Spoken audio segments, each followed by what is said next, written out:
Homestead is, trying to think of one word to describe it, but it's a huge melting pot. You have a lot of like your retirement communities of what you think of Southern Florida, of like, you know, the people retire and they move to Southern Florida during the winter and then move back home during the winter, or the summer, yeah.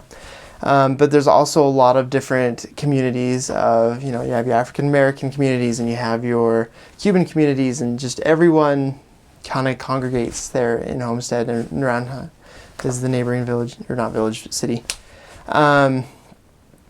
It's kind of it's the most southern tip of the peninsula, so it's kind of actually says it's the most southern point of the continental United States if you don't include the Keys.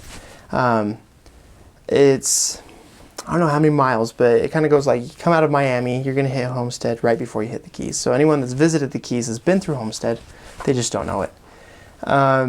It does have a NASCAR speedway, which is kind of fun. You know, there was a whole week of NASCAR races, and so you have a lot of tourists come in, which we weren't expecting. We didn't know the NASCAR schedule. Suddenly there's a huge RV population to contact that we didn't know about.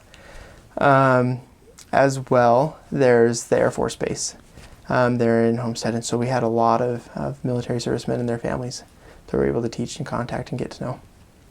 Imagine, you know, Provo, Utah moved over to Florida. You know, you add some palm trees, just because it's a lot of residential neighborhoods. You know, there's some wealthier neighborhoods behind all the gates, and there's the government housing neighborhoods. There's a lot of regular grocery stores and shopping centers. There's no big malls there, but you know, we kind of had it all. There wasn't like a major industry or anything. Everyone kind of traveled up to Miami to go to work. Other than the Air Force Base, that was it. You know, because Jupiter was my second area, and it was a very wealthy. Had a very wealthy part, because there is the island next to it that, you know, like Tiger Woods has a home there.